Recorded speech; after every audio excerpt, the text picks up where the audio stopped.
Okay. So thank you for tuning in.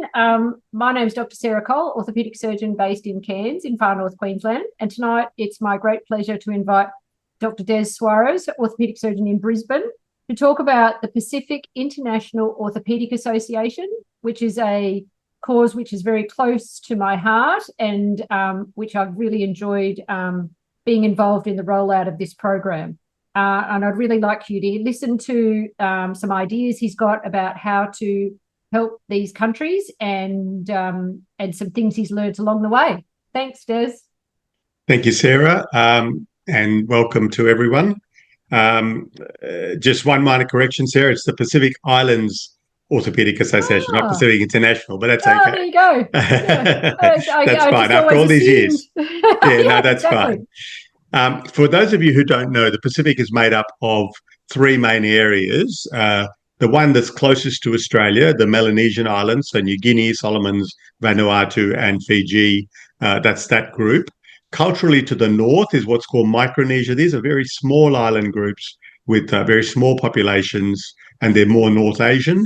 And then to the east, you've got the very small islands, which are Polynesian. So people that are much larger and similar to Maori in some way, and similar to the people on Easter Island used to be before they became extinct, obviously. But the Samoa Cook Islands are typical of that group. And PIA is involved with countries from all of those three regions. So what happened? So I started going to the Solomon Islands in 2007, once a year from Australia to help. I was asked to go there by a group called Orthopaedic Outreach, and we were trying to support Patrick Huasia, this gentleman here. Herman Oberly on the left of me lived in the Solomons from 1990 to 2000 and set up the orthopedic clinic. And then there was the troubles in the Solomons. Some of you might remember that. John Howard actually sent a Pacific force to Solomons called Ramsey, the regional assistance mission to Solomon Islands, to try and quell the troubles where there was some inter-island ethnic rivalry. And they stayed there for 10 years to try and get rid of all the guns and bring peace. Anyway, Herman had to go home at that time. And so Patrick graduated around 2003, around the same time I graduated, but had no support. And so I started visiting him in 2007 to teach his registrars. And I went every year, and every year I would teach them a little bit. We would do some operations together, and I would come back feeling very warm and fuzzy and happy. And when I went back the following year, nothing much had changed locally. And Patrick said to me, look, it's lovely that you come every year, but there is no future plan for my junior guys. There's no training system. There's no training program. And as you can see, we're not making much difference. Every year you kind of teach them the same things. There's not a structure to it. And there had been an AOA, Australian Orthopaedic Association training program in the Pacific. It was based in Fiji in the 1980s and 90s. And I think they trained about 11 Fijian doctors, and Patrick was partly involved in that. But a couple of them in about 2003 came to Australia, and so the AOA shut that program down. So Patrick's own graduation from that program was compromised, and he eventually graduated through the Swiss Orthopaedic Association, through the International College of Surgeons. And so I said to Patrick, look, one of the problems is this history in the past. I think the only way in the future is if we set up a Pacific association so nobody can take it away from us in the future. We'll have to develop a curriculum. So I took our Australian curriculum. I kind of modified it to make it more suitable for the Pacific, which mainly means more trauma, more pediatrics, not as much old people's joint replacements, that kind of stuff. And so I designed this curriculum. And the one big change was, until now, the two training programs in the Pacific, in Port Moresby and in Suva in Fiji, were both live-in programs for 3 years, but they had no curriculum. And people basically just spent the 3 years there doing a little bit of stuff, not any structure. And then some well-meaning people from Australia would go over and examine them and say, yes, they've passed or not. And it wasn't very structured at all. And so I really wanted to have a key structure, to have our trainees trained to a similar level to an Australian trainee, but I wanted to make sure that it wasn't going to be a migration program. So that was one of the key principles, that I wanted these people to stay in the Pacific Islands and serve their communities. And so I did not want to offer them an Australian or a New Zealand qualification. I wanted it to be a Pacific qualification. I would train them to the same standards. So if they wanted to come to Australia, they would have to do the training program again. They would pass it, but they would have to do that part again. And after 13 years, we haven't lost any of our trainees to Australia and New Zealand, which is fantastic. So it was established in the Solomon Islands. We formed the association at the end of 2012. I wrote the curriculum, and in 2013 we started the training program. Because in the Solomons, because we had support from the Ministry of Health there, whereas Fiji and PNG were quite standoffish still. Now, I went to the guys in Fiji and to the PNG guys and said, we'll provide the training, you can do the examining, you'll get the credit. But there was an issue there, and they didn't want to do that. They thought we were going to kind of take over their systems, which weren't really functioning. And so we said, okay, that's fine. And slowly their own students started coming to join our program. So that now, 13 years later, hopefully in the next year or two, we'll become one combined Pacific area. The program initially started as a 4-year program. They did 3 modules a year. They were 1 week or 10-day modules.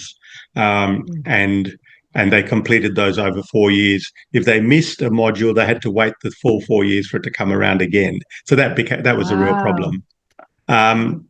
So after the first 4 years, we started thinking about how to improve it and restructure it. And one of the big things we observed in our first 4 years was we were spending a lot of money on airfares, flying all of these guys from this very vast Pacific area to a central location for a week. To do that 3 times a year was quite expensive.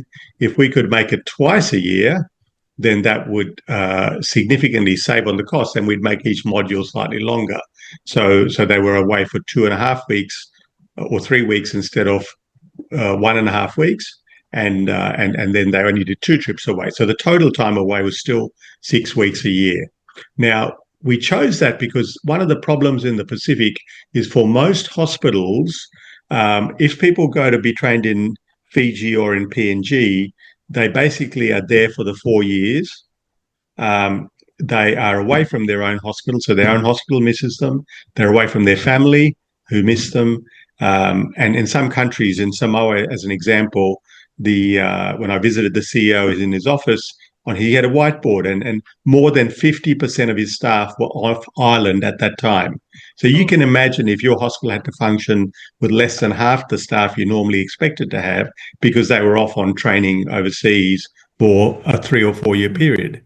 So he was delighted in our program because people were only away for short periods of time, and that meant that they really didn't miss them, and they got upskilled and they developed their service. The other benefit of training in country while just having short modules away is that you develop deep roots there, and so you're less likely to leave after you've finished your training as well. So that was one of the other benefits. So who are the different people who supported us? So Weiss Global Medical Foundation. Weiss is the guy, Hans-Jörg Weiss. He sold the Synthes company to Johnson & Johnson in about 2011, I think, for about $11 billion. And so he was a friend of Herman Oberle, and Herman Oberle said to him, please to give us money. And so he gave us $400,000 Australian, which we used for the first 4 years. And then he gave us a further $1 million Australian, which we have used since then. And we're coming to the end of that now. We've probably got 200,000 left. And so that's lasted quite a long time. We've had some support from the Oberle Foundation. Orthopaedic Outreach has basically funded our students to visit the AOA, the Orthopaedic Association annual conference. Orthopacific Trust from New Zealand have also helped us greatly. They've sent us a lot of lecturers and they help us fund specific projects. We're affiliated with the AOA, the Asia Pacific Orthopaedic Association, and the International College of Surgeons. And just in the last 2 or 3 years, South Pacific Commission, or the Secretariat of the South Pacific Commission, has funded us for some of our modules, partly. We actually have an agreement with the AOA Foundation. This partnership started in 2016 and is still running at the moment. And we are working now on the next 5 years where hopefully they'll continue funding us at 50% of what we'd had so far, as we're trying to progress now to getting governments and local agencies to fund. As an example, Mhm. just recently, the Vanuatu Australian High Commission has funded a student from Vanuatu. Last year, the High Commission in Palau has funded a student from Palau. In Samoa, 2 students are funded by WHO grants. And so we're working on these more local rather than relying on one donor from Switzerland. Mhm. In 2017, I was very privileged to meet with the Prime Minister of Samoa, and he helped facilitate then an agreement with the National University of Samoa, so that we now offer our program as a Master of Surgery in conjunction with the National University of Samoa. This is Stephen Kondavaru, our very first graduate in 2017 from the Solomon Islands. Since then, Stephen has spent a year at the Queensland Children's Hospital gaining upskilling in paediatrics.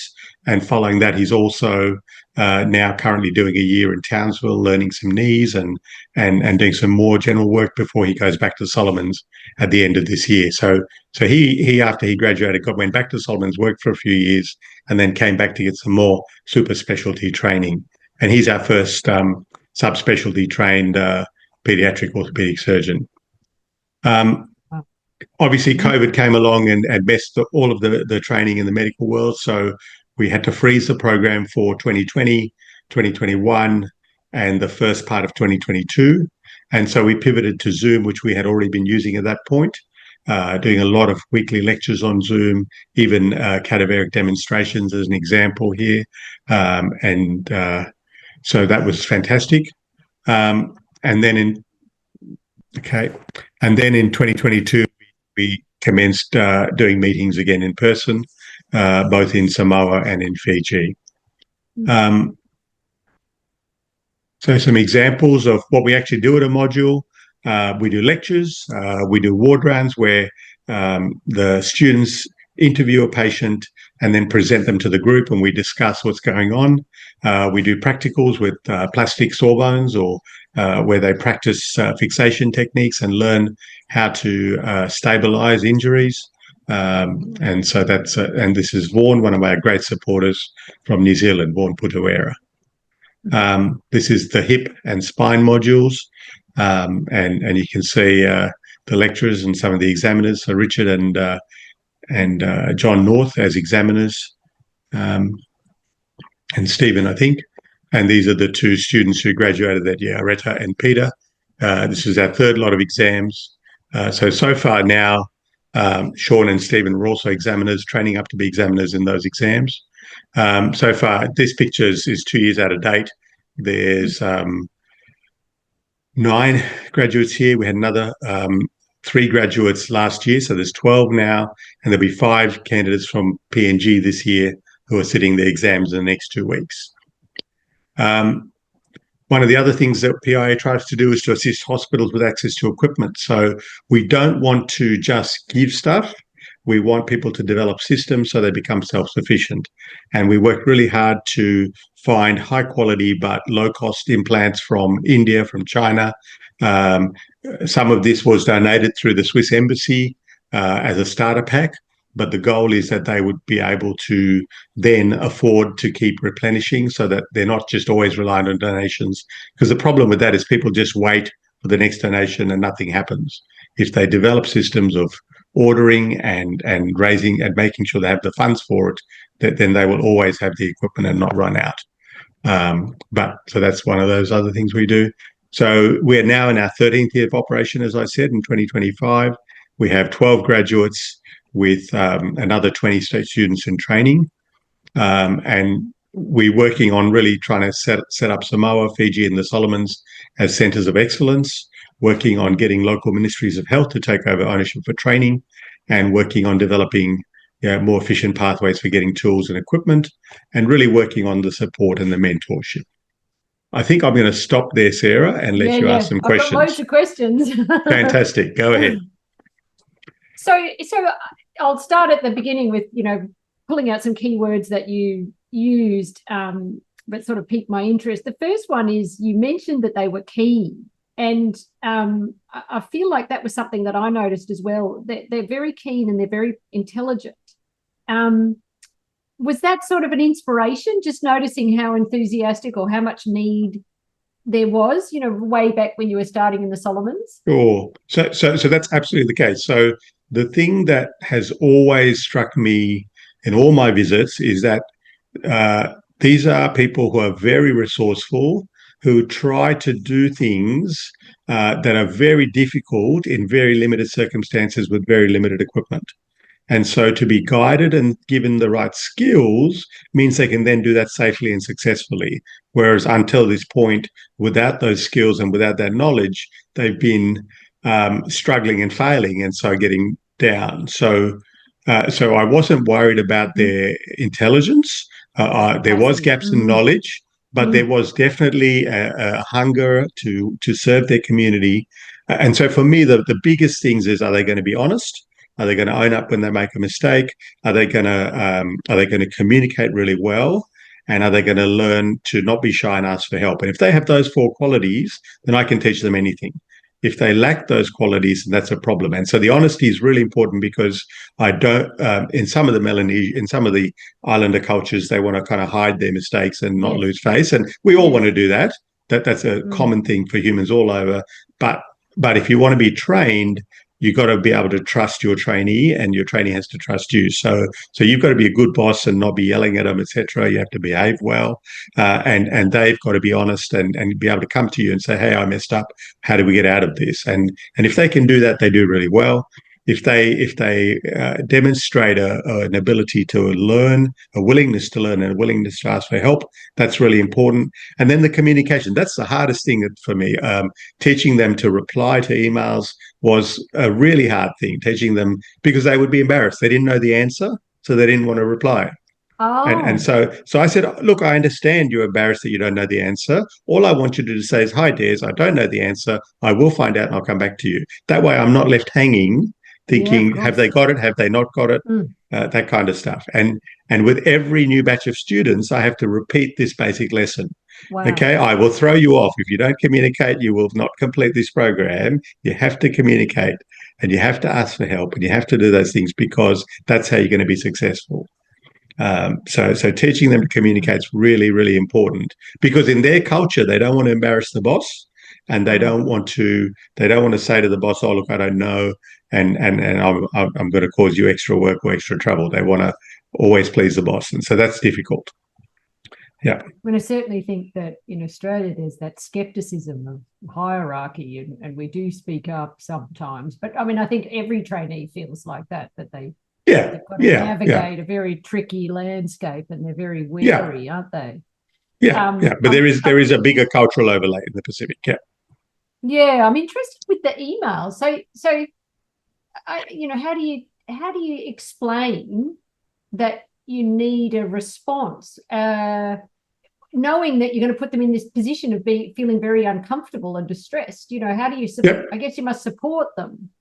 Yeah, so I say, look, I'm not angry with you. There's no problem here. I just need you to say, I've got your reply, I've got your email, but I can't tell you the answer right now. I will have an answer for you in a week or 2 weeks or whatever, and I will reply. That's fine, And so one of the ways in the Pacific, throughout the Pacific, when they communicate, you ask somebody a question, and you're their superior, they will not answer you. If it's a yes, they'll raise their eyebrows. That's a yes. Okay. So you say, like, are you happy? And they'll go, yes. And they won't say a word. And so for a Westerner, you don't hear the answer. You're going, what is going on? Why won't you reply? But that's the culturally appropriate thing to do. Yes, and I think for an email, that's the equivalent of the raising the eyebrows, which I'm not seeing. Anyway, it's just my observation. That helps. Yeah. Yeah. And so you said that you went back to the Solomons, you had this experience, went back to the Solomons, and nothing had changed. And you noticed the lack of structure and the lack of curriculum. How did you initiate that conversation with the Solomons? Like, how did you? I understand, you sort of started on the back of a napkin, but what made the penny drop that you needed to be coming back and that you needed to be setting up a curriculum for these? So as I said, I started going in 2007. I was going every year, and it took me I'm a slow learner. It took me 4 or 5 years to realize that. And Patrick, and the thing that was the spark was my local colleague, Patrick Huasia, said, it's nice you come every year, but what is the future for my juniors? And so because he asked that question, my brain then went to, okay, we need to think about how we train your juniors, not how do I provide a service visit. Because up until that point, I was just following the orthopaedic outreach model of have a visit, provide some service, come away feeling fulfilled and happy with nice pictures, but nothing ever changes. And there's not actually any increase in local skill development. That's the problem with that. So my philosophy then became to leave skills, not scars. Yeah. Go there and leave skills, not scars. So less about doing and more about teaching and handing over skills and doing that and doing it in a way that is structured. And so if you just go and do a visit, you might teach them a little bit, you might teach a bit about this procedure, but if you don't actually have a curriculum, you don't have a structure, you're not going to cover everything, then you end up repeating the same stuff, your favorite bits every time, and you don't cover the bits that are not your favorite bits, or you end up repeating the common bits that they deal with without covering the rare bits. And so they have this very patchy knowledge. Whereas if you have a curriculum, you cover it, and they've got all the tools at their disposal. I liked the making it the same as Australia and making it not a migration program, because I think, the last thing we want to be doing is pulling people from these countries where they're needed and bringing them into Australia to fill our service gaps. So the biggest problem with most training programs is they're a brain drain and they're a migration and a visa program. And so even that first batch of 11 people that the AOA trained in Fiji, there's only one of them still in Fiji as far as I know. There's 3 or 4 in Australia. There's 2 in the one in the Cook Islands, one in American Samoa, or a couple in American Samoa, and a couple in New Zealand, 2 or 3 in New Zealand. So they really lost them all, And some of that was because the local senior guy in charge felt they were a threat to his practice, and so that kind of stuff happened as well. And so it varies. It really varies. Now, but I think we really need to make sure that we are not providing incentives for people to leave, because they're desperately needed, and there's so much trauma, so much work, and we don't need to suck anymore. And unfortunately, Australia is doing that with junior level staff. So we are vacuuming out nursing staff from the Pacific to staff our aged care over here. So it's a no-brainer for a 40-year-old Fijian nurse to leave Fiji and come and work in Australian aged care. They're going to get paid more, they're going to have less responsibility, they're going to get citizenship, and they're going to have a great life. And meanwhile, Fiji is desperate for nurses now because they're losing the nursing staff. Okay. And so how did you, so obviously you started in the Solomons, but you called it the Pacific Island program. So you obviously had the vision that you wanted to expand it all the way out. From the way we started, we always wanted it to be a Pacific-wide thing. How did you get yourself to that point that you were going to make this Pacific thing? We just made the decision, and before we started, Patrick and I both went to Tonga in 2012. And there's the Pacific Island Surgeons Association, which has existed for some time. And we presented at that meeting to say we were going to set this up, and we invited all countries to be a part of it. And the guys from Fiji and PNG kind of got offended at that, and so that was the obstruction for a while. But right from the very beginning, at the very first program we ran, we had 3 Solomon Islanders, 1 Tongan, 1 Samoan. So we were happy enough to say we've got 3 countries, that's fine, and we'll slowly expand. We now have 10 countries involved. So that's Timor, which is not Pacific really, but is on the western end and is a very low income country. And then you have Papua New Guinea to the north. You have Kiribati and Palau, and Federated States of Micronesia, so Pohnpei. And then you come to Solomon Islands, Vanuatu, Samoa, American Samoa, Fiji, and the only one missing is Tonga. We've had the Tongan guy came for the first module, but never came after that, and we've had no one else from Tonga so far. And again, that's one of the problems in the Pacific is there's some very old clinicians who are very chiefly, and so who say things that then block other people. So he said that we only need to learn in the Pacific. He said we only need to learn how to fix basic trauma and how to take off legs for diabetic feet. We don't need to learn any other orthopedics. So that's been the block for a long time. But they're coming around now. And there are Tongans who are trained in orthopedics in New Zealand, who are now keen to go back and help in their own country, but also get some of their guys trained as well. So it'll come. It'll come. So you had the problem with the missing the module and waiting 4 years to get that. Mm. How did you solve that? Is that we haven't? That's still it's still an issue. So if for whatever reason you are sick or your passport ran out, you forgot to renew it, or your spouse is having a baby or whatever, and you miss a module, you got to wait till it's held the next time around. But in the first cycle, you would have to wait, depending if it was the introductory or the trauma module, it's only waiting 2 years, and any of the other ones you have to wait the 4 years. Now, because we do the whole program in 2.5 years, they only have to wait that time. So it's not as bad. It's not as bad. That's because you've sped up the program, you've narrowed it down to those. By doing double modules at a time. So this time in September now, we're doing 3 modules. We do pediatrics, infection, inflammation, professional topics, and the tumour module, all 3 together.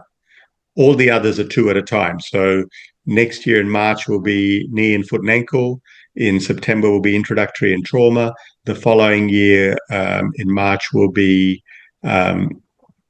research and upper limb. Following that, it'll be hip and spine. And so that's the rotation over 2.5 years. So it's not too bad. They don't get overloaded. They don't, complain that it's a bit much information. I think their brain gets fried at the end of the 3 weeks. Absolutely. So they cope. Well, it's very difficult. I don't have a solution to that because the cost of airfares is more than 50% of our program. So the program costs us about between $150,000 and $200,000 a year, and airfares are 50% of that. The accommodation and catering for the module is about 30%, and then 20% on equipment and sore bones and other supports, admin, all that kind of stuff. So yeah. Okay. It would bump our costs up by about a third to go back to 3 1 week or 10-day. But yes, their brains do get fried, and so we give them Sundays off now. So they have a day off to have a day off in the week. Yeah. And so is there a capacity for the graduates to start doing the teaching? Is that your next strategy? Well, that's already been the case. So from the very beginning, as soon as they finish, then they've been involved. So as an example, when we did the introductory and trauma modules a year ago, that was fully taught by graduates, and except for me being there. So all the others were all our graduates. And again, we'll do the same when we do it in New Guinea next year, hopefully in Moresby in September.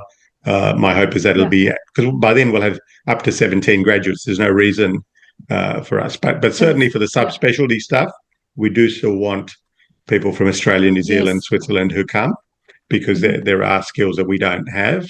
But for some of the common, the basic history taking, examination, introductory trauma stuff, then we can deal with that. But the interaction is good. I think our colleagues from Australia, New Zealand who come, they love it. For them, I just see. For them, it's a rejuvenation of their faith in human nature. They just love the imparting of the knowledge. They love the joking and the laughing, and I love seeing photos of how happy they all are. So So that's fantastic. So the equipment that you're trying to get them involved with supplying. So what you're saying is that traditionally they wait for a donation, buy something, then wait for another donation and buy something. So there isn't. So you don't want them to develop a proactive process whereby they go and canvass donations. You're trying to get them proactively canvassing their local support networks and facilities and governments and teams, so that they can have a pipeline that's more reliable. Yeah. Well. Sorry. Maybe I didn't express it properly. Typically, for most of the Pacific, they'll get donations, and the sad bit is that if you go to any hospital in the Pacific, there are boxes and boxes and boxes of donations that have not been opened. There's gloves and gowns and masks and IV stuff and everything you can imagine. So whenever I go to visit a hospital, the very first thing I do is go and look for the orthopaedic donations. And there'll be boxes of implants, and there'll be boxes of sets that nobody knows exist, that are sitting in CSD or somewhere packed away on top of a cupboard, that came one day and got shoved there and everyone forgot about. And so I want to get away from that, because the problem with donations is that because it's so ad hoc and you don't have a planned supply, then people will think, oh, I'll have to save it in case I need it, and they never ever use it. And I've done this. I worked in Nepal. I worked at a mission hospital that had very limited resources, and I know exactly that. You actually don't ever use the very limited amounts you have because you're saving it just in case, and you never get to use it. And so I would rather they thought about, okay, this is what I need. This is what it's going to cost. I'm going to work on my admin so that they have a line item for prosthesis costs every year. If they won't fund it, I'm going to say, okay, we're going to charge patients this tiny amount that will cover the cost of that. Okay, not a large amount. So for example, you can get a plate and screws for a forearm. If I bought them in Australia, that might be $3,000. This might be $60. Yep. Okay. So even somebody who's very poor, it would affect them, but they could manage that. Yeah. They could contribute a little bit. And so in PNG, the hospital in Kundiawa in the Highlands, they're magnificent. They do this. They charge patients small amounts for their stuff, and they'll use that to buy all their prostheses. They've got an MRI machine. They've got a CT scanner. They have everything that works because they fund it themselves. They're not relying on the province to fund it. So they have to, yeah. So you have to have some form of if there's a service for free. Yeah, do you get buy-in from the community when you do that? I think so. I think so. Well, I think they think they're getting a quality service. They're happy to pay a little bit for it. It's not exorbitant, and in PNG, people would spend a lot of money on a wedding or a death ceremony. Right. They would kill 50 pigs. Each pig is a couple $100 or whatever. And so how much would the hospital stay? Would that be like a half a pig? It might be one pig, or it might be two pigs, or it's quite reasonable. It's not a And the hospital will have counsellors who'll talk to people, and they'll say, no, this person really can't manage. We'll deal with them from the charity fund. Yes, so you have that ability. You don't people don't miss out. Yes, people who are local who understand the situation. It's not me talking to the patients or anyone else. It's somebody who's local who understands what's going. Yeah, that's very important. And so, just tell me again about how they've got an MRI machine. So, so that sounds extraordinary. So they saved up all their money, and then one of their doctors, who's very entrepreneur, went to China and got a Chinese natural magnet MRI. So that means that it's a very low Tesla, 0.7 Tesla MRI rather than the 3 Tesla or 6 Tesla that we have here. But the images are perfect. All right, they work perfectly well for anything peripheral, unless you. But then he's got to train someone up to work it, and he's got to train someone. Yeah, so they've got people they've got people who run it, and then they send the images, I think, from Kundiawa to Egypt. Through this doctor's connections. For reporting, so that works, and they get a reply within 24 hours. So that's a pretty good service. They're going to set up radiation therapy as well, and nuclear medicine. They reckon. I don't know how they're going to do that because they've got to buy the pharmaceuticals. Radioisotope, and that's a big problem in Cairns because you have so much attrition by the time it gets here from the Sydney. Distance from Cairns. Yeah, that's correct. It's the distance. They imagine the PNG I don't know where their local nuclear reactor is. Samoa, on the other hand, are fantastic at getting foreign aid and money in. Right. But they apparently have the highest per capita donations for any country in the world. Wow. That's interesting. Per head of population, the amount of aid they receive is higher than anywhere else. Anyway, they're good at convincing people. But again, they struggle to pay their bills. So even though I'm supplying them low-cost implants, so you've got to work with the hospital. You've got to convince them that you're doing something useful. And so with the one example is there's a system called a TENS nail. We put a flexible titanium nail for long bone fractures. And we're able to show the hospital that these kids could be home in 3 days instead of 6 weeks in traction. Oh, wow. Yes. Now, not only are you paying for them to stay in hospital for 6 weeks, which is a cost to the hospital, but the parents can't go to work. They're stuck, everything else. Here, they're fixed and gone, and everything's better. So you're going to save the whole system this amount, which is the magic of orthopaedics, that we've got this, striking effect on length of stay and incapacity. That's correct. That's correct. Yeah. We can make a huge difference to Yeah. return to function. Yeah.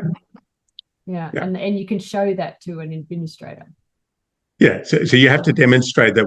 But the problem is in our setting now, we've already proved all of that, and so they want us to go even less, and that's even harder. Day case joint replacements, that sort of thing. Yeah. No. Kiribati and those little micro islands, are they going underwater? Yeah. Are we dealing with a climate crisis as well as an orthopedic surgical crisis? We are. So it's very interesting. The closer to the equator, the more the sea level rise. And that's something to do with the shape of the earth and how that works. Yeah. So they are having a lot more inundation. In the North Solomons, the same issues. So Kiribati, Pohnpei, Palau. So they're all tiny islands, and yes, there will be a climate crisis there as well. I think Kiribati, which used to be known as the Gilbert Islands, and there's a very interesting little story here for you and your listeners. So Kiribati is spelled Kiribati, which is why you said Kiribati, but it's actually pronounced Kiribati. Okay. And the story, I don't know if it's apocryphal, but the story behind that is the missionaries who went and did the first Bible translation there and wrote down the language had an old typewriter, except the S key was broken. And so they substituted TI for the S sound. And so in Kiribati, everybody knows that TI, when typed, makes the S sound.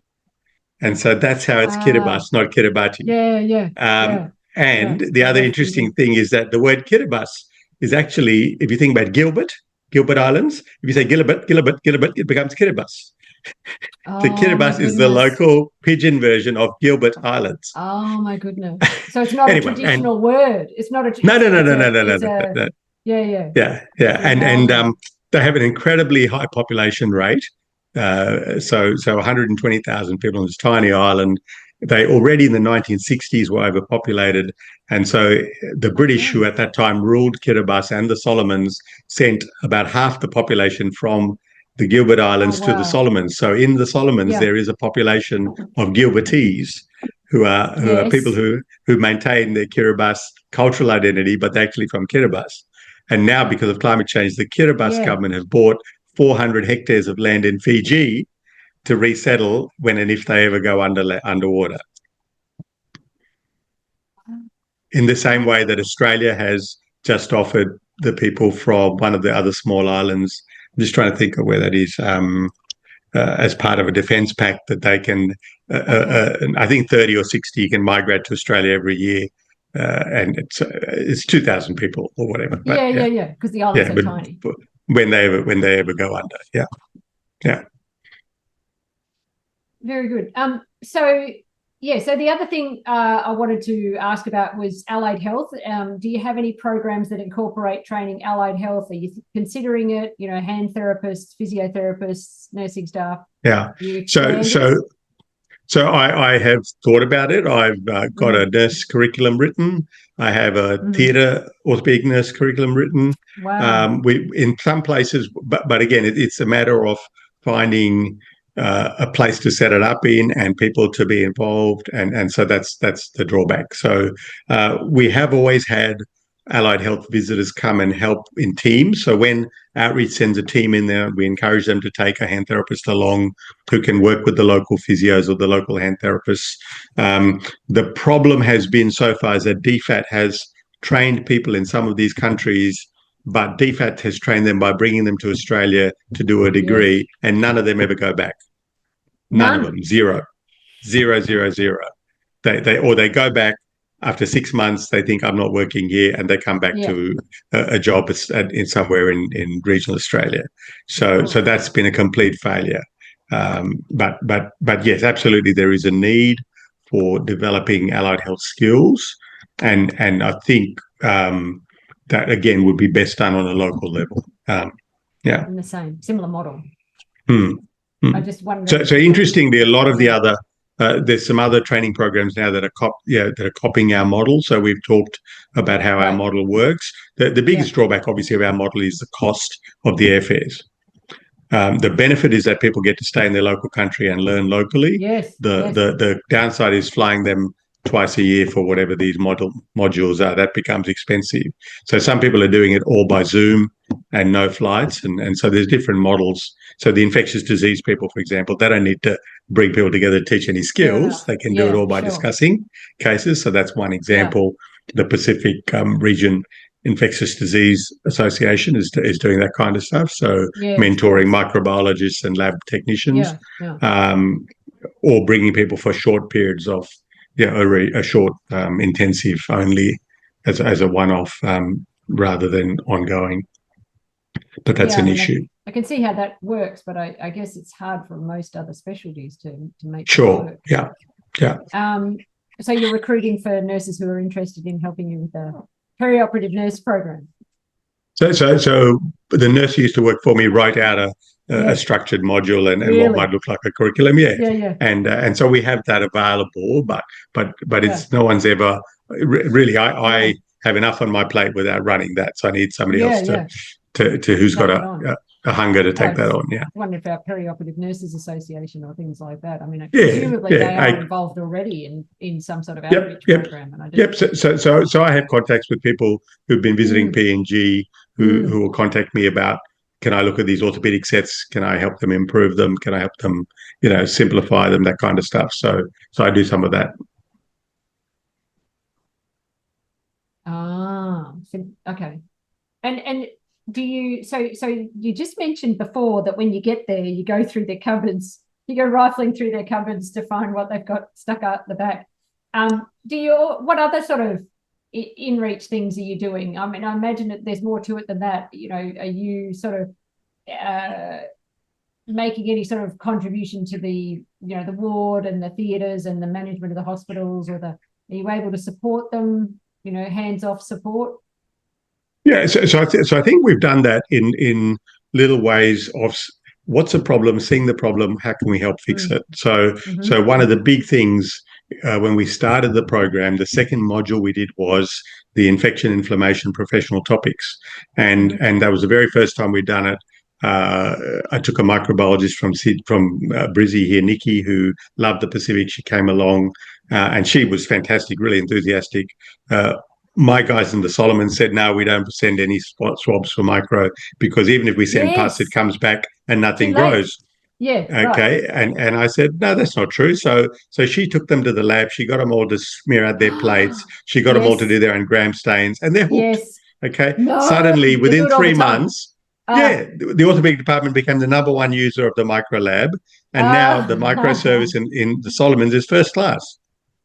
Absolutely first class. Like they have an excellent service. They do regular chatting, mentoring with the guys from Brisbane. That's still going on. There's ongoing quality control. Brisbane lab workers have gone and spent time in the lab there to help them and upskill them. And they really provide an excellent microbiology service. And so what you had to show them was how to plate, and what was it, and how to look under a microscope at their gram stain. So no, it was showing our trainees itself. So helping our trainees to understand how difficult the job of some of the allied health people is. That's the problem. As doctors, we don't understand that.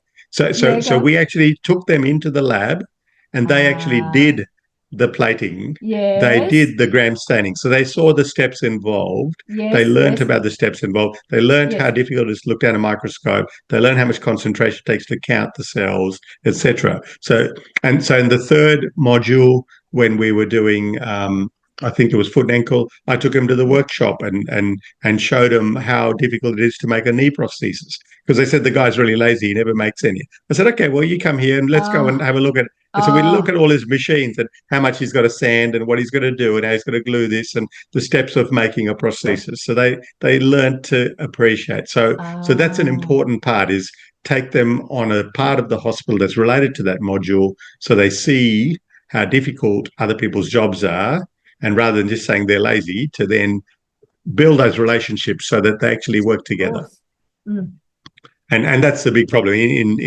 In some of the Melanesian cultures, they want to kind of stay in their own little cocoons. They don't like mixing, whereas the Polynesians are much more. So getting the Melanesians to interact is really difficult. And that's in PNG, we can't get pathology done. It's just like impossible to get. You send a specimen, you might get a result in 6 months, if that. in Port Moresby, in the biggest hospital, teaching hospital, the biggest centre. And I said, why don't you go to the lab and talk to them? Oh, no, we can't, that kind of stuff. So there's a really big cultural thing that we have to work with and deal with but I mean, and I change. remember as a junior doctor, those relationships with the X-ray department were absolutely crucial. Vital, absolutely. Yeah. If you're friends with the radiographer, your NOF is going to go so much quicker. Yeah. If you yell at them, you're going to take a lot longer. Never. Yeah. You can never afford to do that. They're never going to come on time to theatre or any of that stuff. So yes. So all of those things are about relationships. So yeah, it's really important. Yeah, the most important person in the PA operating theatre was the radiographer, wasn't he? The guy controlling the II machine. He was the most important person. I'm mindful of your time. I've got a few more questions, but I might. I'm good. I'm okay. I got time. I'll ask them once we're offline because I've got 3 more questions for you. But I really like the leave skills, not scars. I think that really consolidates some of your ideas, and I really appreciate your wisdom and your experience that you've gained, and I really hope that that the PIOA keeps marching forward. And as you know, I love contributing to it. It's very fulfilling. So thank you. Thank you, Sarah. Thank you for your time and for always being such a supporter. You're very kind. Okay.